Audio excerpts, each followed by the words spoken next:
The old bus wheezed to a stop, its brakes making that familiar squealing sound that brought back memories. Lisa wished she could forget. She looked out the dusty window at the small town that once felt like a prison. 7 years had passed since she last stepped foot in this place, and now here she was, back where it all began. Her 4-year-old daughter Amy pressed her tiny face against the window, her breath fogging up the glass. "Mommy, is this where we're going to live now?" Amy asked, her voice filled with the innocent curiosity that always made Lisa's heart melt. "Just for a little while, sweetheart," Lisa replied, gathering their small bags from the overhead compartment. Her hands trembled slightly as she helped Amy down from the bus seat. The little girl had never been to this town before, had never heard the stories of her mother's past. To Amy, this was just another adventure, another new place to explore. As they stepped off the bus, the summer heat hit them like a wall. Lisa remembered that heat, how it used to make her feel trapped and suffocated. But now, standing here as a grown woman with her daughter's hand in hers, she felt different, stronger, more determined. The town looked smaller than she remembered. The main street still had the same old shops, though some had different names now. The grocery store where she used to buy day-old bread, with whatever coin she could find, was still there, its faded sign swaying gently in the breeze. The memories came flooding back, but Lisa pushed them aside. She wasn't that scared teenager anymore. They walked slowly down the sidewalk, Amy skipping beside her, completely unaware of the weight of this moment. Lisa pointed out simple things to keep her daughter entertained. A friendly dog sleeping in the shade, colorful flowers growing in window boxes, a cat watching them from a porch railing. But inside, her mind was racing. The motel at the edge of town was exactly as she remembered it. The same cracked parking lot, the same flickering neon sign that read Sunrise Motel even though half the letters didn't light up anymore. Lisa had stayed here once before, 7 years ago. On her last night in this town, she remembered lying awake on the thin mattress, staring at the ceiling, wondering if she was making the biggest mistake of her life by leaving. The desk clerk was new, a young man who looked barely out of high school. He barely glanced up from his phone as he handed her the key to room 12. The same room number she'd had before, though Lisa didn't mention that coincidence. Some things were better left unsaid. The room was small but clean, with 2 beds covered in faded blue bedspreads. Amy immediately claimed the bed by the window, bouncing on it excitedly. "Can we go explore, Mommy, please? I saw a playground down the street." Lisa sat on the edge of the other bed, watching her daughter's enthusiasm. Amy had her father's dark hair, but Lisa's green eyes, and sometimes when she laughed, it sounded exactly like Lisa had at that age, before life got complicated, before she learned that not all adults could be trusted, that sometimes the people who were supposed to protect you were the ones you needed protection from. In a little while, Lisa promised, unpacking their few belongings. She had built a good life for them in the city.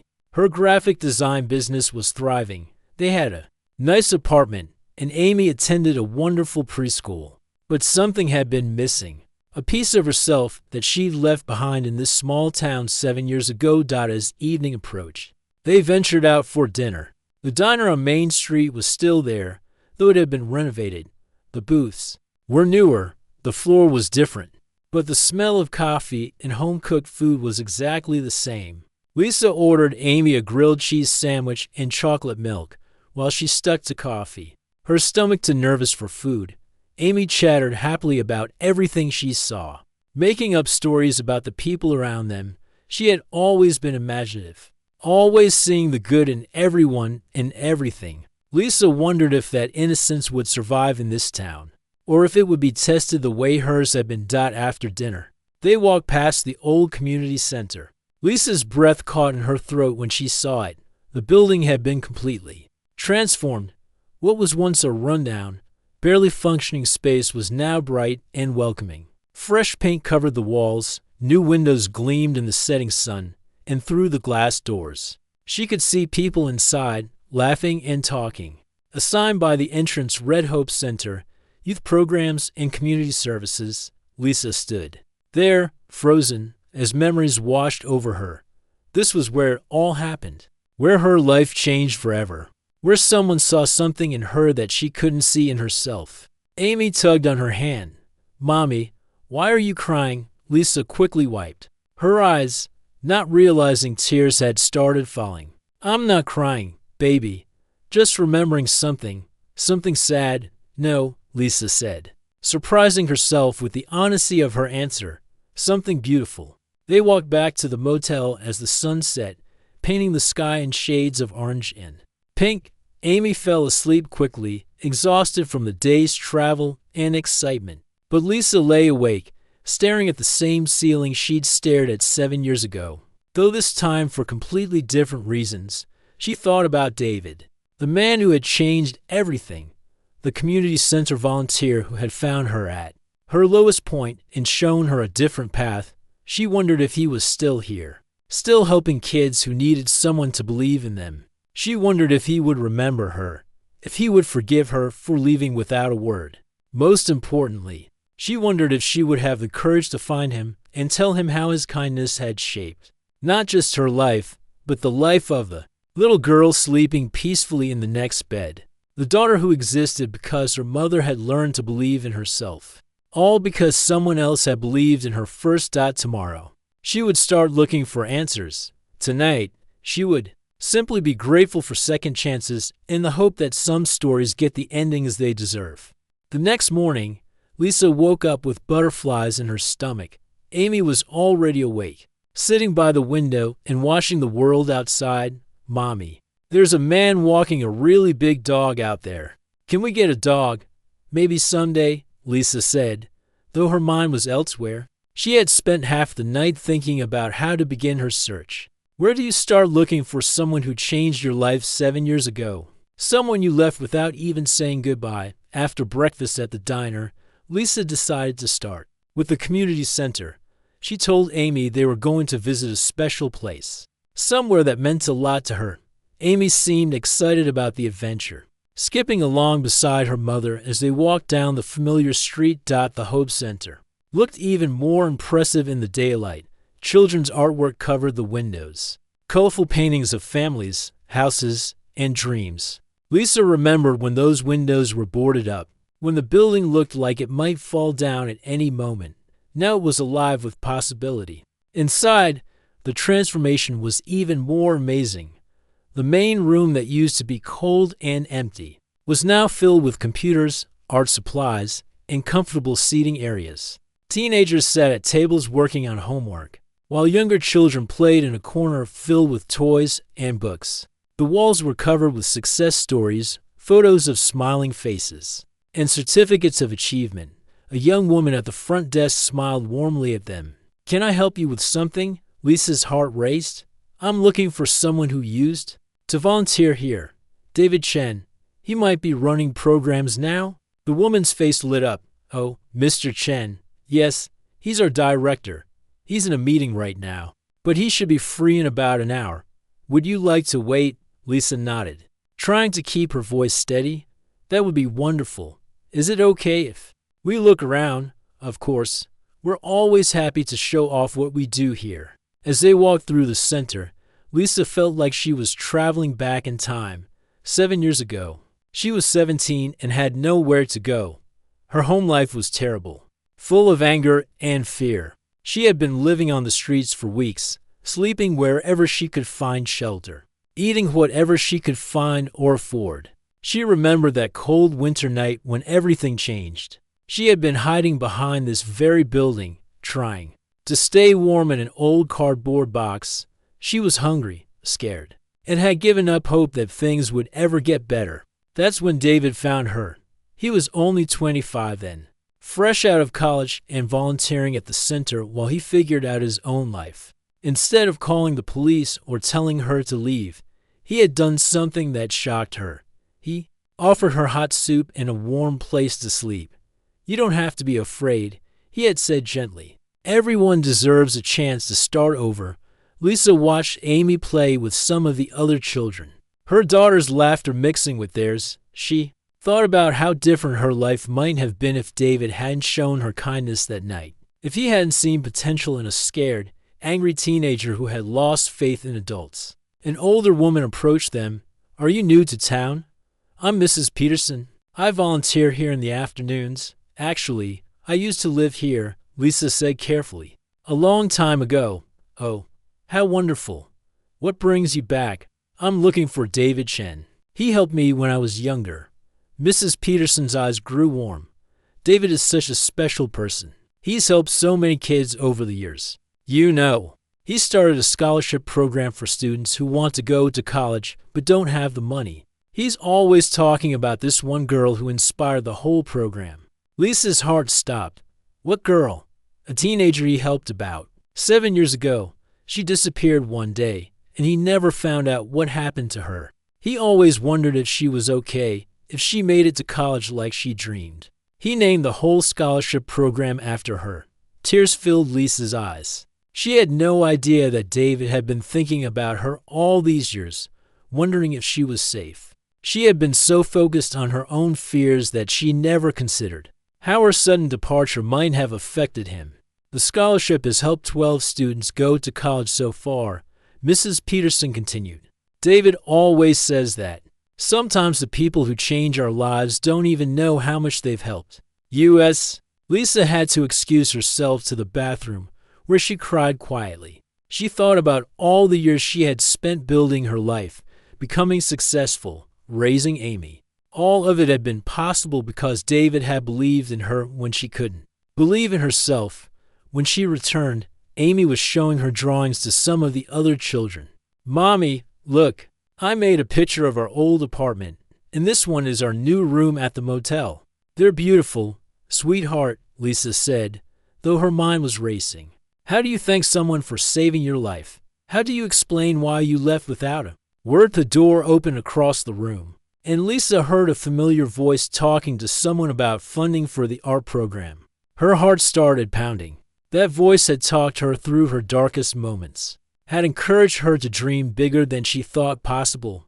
She wasn't ready, not yet. She quickly gathered Amy's drawings and took her daughter's hand. "Come on, baby, let's go get some lunch." As they walked toward the exit, Lisa glanced back and saw him through the office window. David looked older, more mature, but his smile was the same. He was talking animatedly to someone, his hands moving as he explained something he was passionate about. Outside, Amy looked up at her mother with curious eyes. "Mommy, are you scared about something?" Lisa knelt down to her daughter's level. "Sometimes, sweetheart, when something is really important to us, it can make us feel scared and excited at the same time. Like when I had to sing in front of my class." "Exactly like that," Lisa smiled, amazed by her daughter's wisdom. "Sometimes the most important things are the scariest ones." That afternoon, they visited the library where David used to help her study. The librarian recognized the building, but had only worked there for 3 years. However, she showed them a bulletin board filled with photos from community events and several pictures. Lisa saw David working with children, teaching them, laughing with them. In one photo, he was holding a certificate for Volunteer of the Year. In another, he was reading to a group of small children, his face gentle and patient. Lisa realized that helping people wasn't just something David did, it was who he was.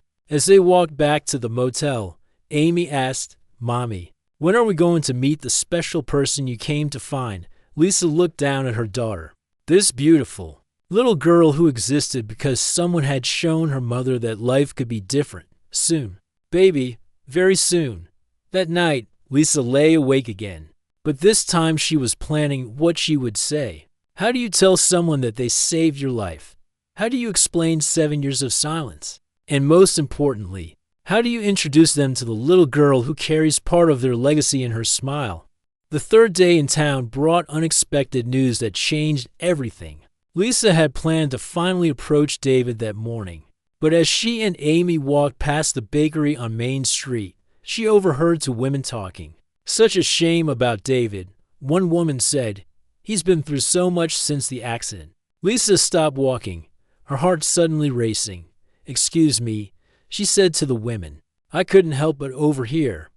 "What accident?" The older woman looked at her with kind eyes. "Oh, you must not be from around here.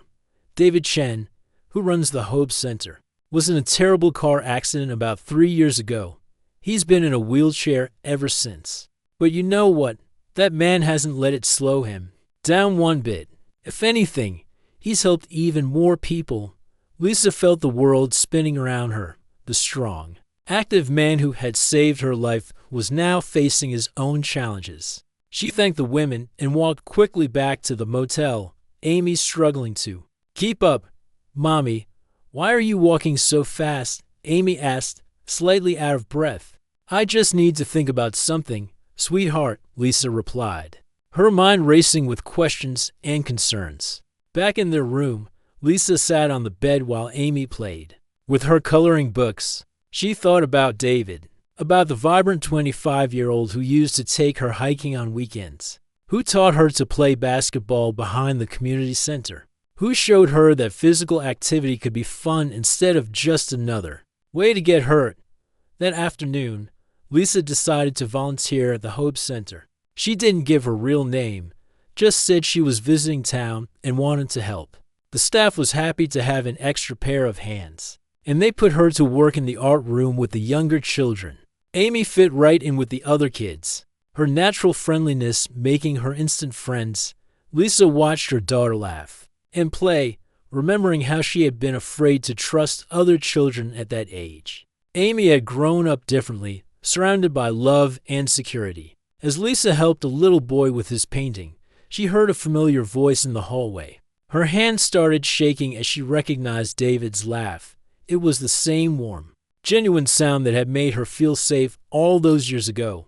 "Miss Lisa, you're making the paint all wobbly," the little boy said, pointing to where her trembling hand had created shaky lines. "Sorry, honey," Lisa said, steadying herself. Sometimes grown-ups get nervous too. Through the doorway, she caught her first glimpse of David in 7 years. He was sitting in a wheelchair, talking to a group of teenagers about college applications. His hair was a bit grayer, and there were lines around his eyes that hadn't been there before, but his smile was exactly the same when he talked to the kids. His whole face lit up with the same passion and care she remembered. Lisa watched him work, amazed at how he connected with each student. He remembered their names, their dreams, their struggles. One girl was worried about her math grades, and David patiently explained a concept until she understood. A boy was nervous about his college interview, and David role-played with him until he felt confident. "He's amazing, isn't he?" said Mrs. Peterson, who had come to stand beside Lisa. "He really is," Lisa whispered, tears forming in her eyes. "You know, some people thought the accident might change him, make him bitter or sad. But David just found new ways to help people. He says his experience taught him that everyone faces challenges, and that's what makes us stronger." Lisa spent the rest of the afternoon watching David from a distance. She saw how the kids looked up to him, how the other staff members respected him, how he had turned his own difficult situation into a way to better understand and help others. When it was time to leave, Amy didn't want to go. "But Mommy, I want to show Mr. David my drawing." "Maybe tomorrow, sweetheart," Lisa said, though she wasn't sure if tomorrow would ever come. How do you approach someone you left without explanation, especially when they're dealing with their own struggles? That night, Lisa couldn't sleep. She thought about the scholarship program, named after her, about all the kids David had helped, about the accident that had changed his life. She realized that while she had been building her successful life in the city, David had been here, quietly changing the world one person at a time. She also thought about something Mrs. Peterson had mentioned, that David had never married, that he had dedicated his life entirely to helping others. Had her sudden departure all those years ago affected him more than she realized? Had she broken his heart when she thought she was protecting hers? The next morning, Lisa knew she couldn't wait any longer. She had to find the courage to face David, to explain herself, and to thank him for everything he had done. Amy was excited to go back to the Hope Center, chattering about the friends she had made and the art project she wanted to finish. When they arrived, Lisa asked to speak with David privately. Her heart was pounding so hard she thought everyone could hear it. The receptionist led them to his office, a bright room filled with certificates, photos of smiling students, and artwork created by the kids in his programs. David looked up from his desk, and the moment their eyes met, Lisa saw the recognition. His face went through a series of emotions: surprise, joy, hurt, and confusion, all in the space of a few seconds. "Lisa," he said quietly, as if he couldn't quite believe she was real. "Hello, David," she replied, her voice barely above a whisper. Amy, who had been hiding behind her mother's legs, peeked out curiously. "Are you the special person Mommy came to find?" David's eyes moved to Amy, and Lisa saw him take in her daughter's features, the dark hair, the bright eyes, the shy smile. "And who is this beautiful little girl?" "This is Amy," Lisa said, placing a gentle hand on her daughter's shoulder. "She's my daughter, your daughter," David repeated, his voice filled with wonder. "She's beautiful, Lisa. She looks just like you." Lisa had prepared a speech, had practiced what she would say, but now that the moment was here, all her words seemed to disappear. "David, I owe you an explanation. I owe you so much more than that." David gestured to the chairs in front of his desk. "Please, sit down, both of you." As they settled into the chairs, Amy immediately started looking around the office with fascination. "Wow, you have a lot of pictures. Are all these kids your friends?" David smiled, and Lisa felt her heart skip a beat. That smile was exactly the same. "Yes, they are. I've been lucky to know all of these amazing young people." "Amy, why don't you color at that table over there?" Lisa suggested, pointing to a small table in the corner with art supplies. "Let Mommy and Mr. David talk for a few minutes." Once Amy was settled, David turned back to Lisa. 7 years, he said simply. 7 years I wondered what happened to you. I searched everywhere, Lisa. I was so worried." The pain in his voice broke Lisa's heart. "I'm sorry," she whispered. "I'm so sorry I left without saying goodbye. I was scared, David. I was 17 and scared, and I thought you were going to leave me like everyone else had." "Leave you, Lisa?" "I was planning to ask you to come to the city with me when I got that job offer.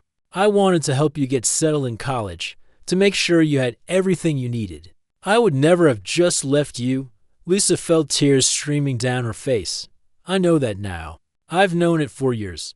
But back then, I was so damaged, so afraid of being hurt again. I thought if I left first, it would hurt less."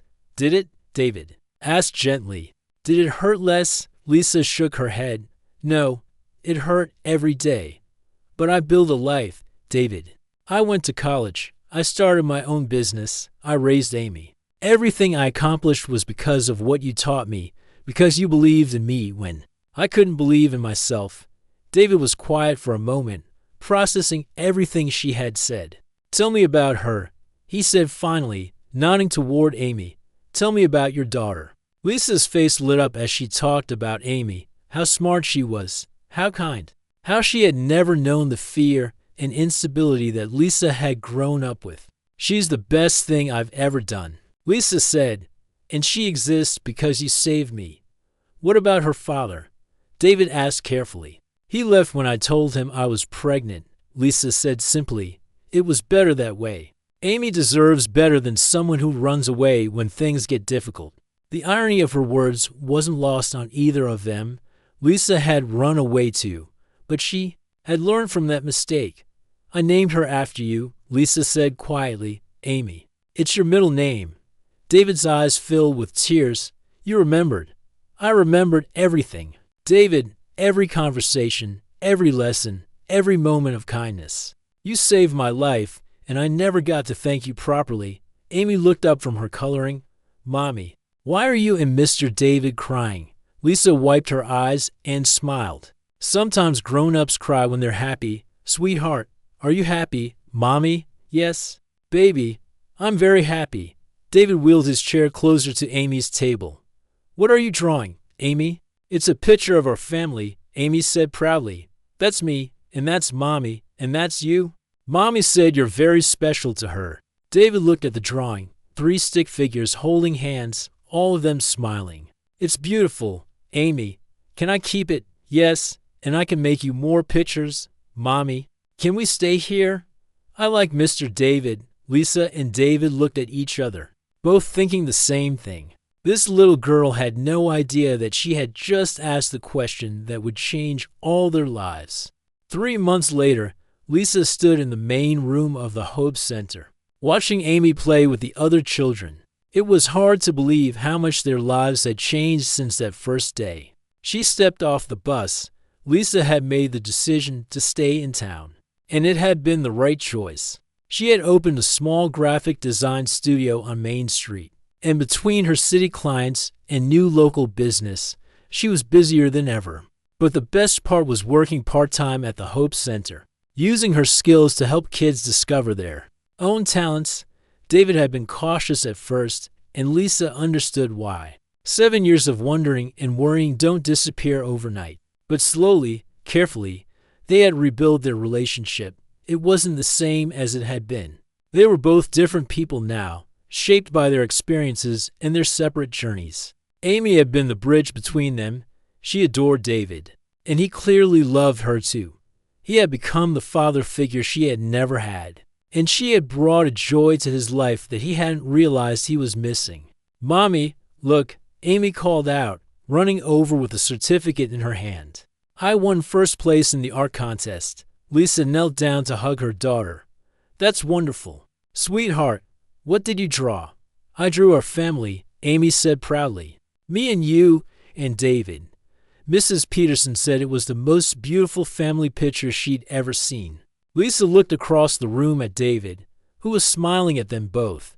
Their eyes met, and in that moment, she saw everything she had been afraid to hope for: love, acceptance, and the possibility of a real family. That evening, after the center had closed and Amy was playing in David's office, he asked Lisa to take a walk with him.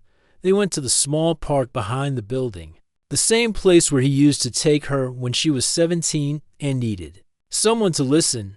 I have something to ask you, David said, his voice nervous in a way that made Lisa's heart race.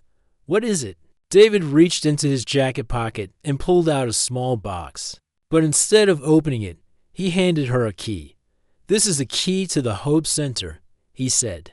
I want you to have it. I want you to be my partner in running this place, in helping kids the way we both needed help when we were young. Lisa stared at the key, tears forming in her eyes. David, are you sure? I've never been more sure of anything in my life, he said. Lisa, I loved you when you were 17, and I love you now. Not just for who you were, but for who you've become. You're strong, you're kind, you're an amazing mother, and you understand these kids in a way that most people never could. I love you too, Lisa whispered. I think I always have. And Amy, David continued, she's brought so much happiness to my life. I want to be her father, if she'll have me. I want us to be a real family. Lisa looked back at the Hope Center, where Amy was visible through the office window, drawing another picture at David's desk. She already thinks of you as her father. Lisa said, she told me last week that she wants to have the same last name as you. David opened the small box then, revealing a simple but beautiful ring. I was hoping you might want the same thing. Lisa laughed through her tears. Are you asking me to marry you with a key instead of getting down on one knee? Well, I thought about the traditional approach, David said with a grin, but the key seemed more appropriate. After all, you're the one who holds the key to my heart. It was a terrible joke, but it made Lisa laugh. And suddenly she felt like that 17-year-old girl again, the one who had learned to laugh and dream and hope because someone believed in her. Yes, she said, taking both the key and the ring. Yes to everything, as David slipped the ring onto her finger. Amy came running out of the building. Are you getting married? She asked excitedly. How did you know? Lisa asked, amazed. Because you're both smiling the way people do in movies when they get married. Amy said matter-of-factly, plus, I saw the ring. Can I be in the wedding? You can be our maid of honor, David said, opening his arms for a hug. As the three of them stood there, holding each other under the setting sun, Lisa thought about the journey that had brought them to this moment. She had been so afraid of being abandoned that she had abandoned someone else. But love, real love, had brought them back together 6 months later. They were married in a small ceremony at the Hope Center, surrounded by all the kids and families they had helped over the years. Amy walked down the aisle first, scattering flower petals and beaming with pride. Lisa's dress was simple but elegant, and David wore his best suit, looking handsome and happy. But the most beautiful part of the day was Amy's speech at the reception. Standing on a chair so everyone could see her, she said, "My mommy told me that families aren't just people who are related. Families are people who love each other and take care of each other. David loved my mommy before I was even born, and now he loves me too. And we love him. So now we're a real family." There wasn't a dry eye in the room. Today, 2 years later, Lisa teaches art classes at the Hope Center while running her design business. David continues to change lives, one young person at a time. And Amy, now 8 years old, volunteers by reading to the younger children and helping with art projects. The scholarship program still bears Lisa's name, but now it's expanded to include mentorship and job training.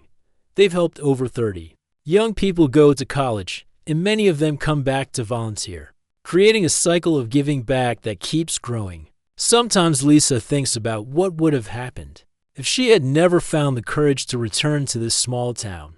She might have continued to be successful in the city, but she would have never been complete. She would have never learned that home isn't a place.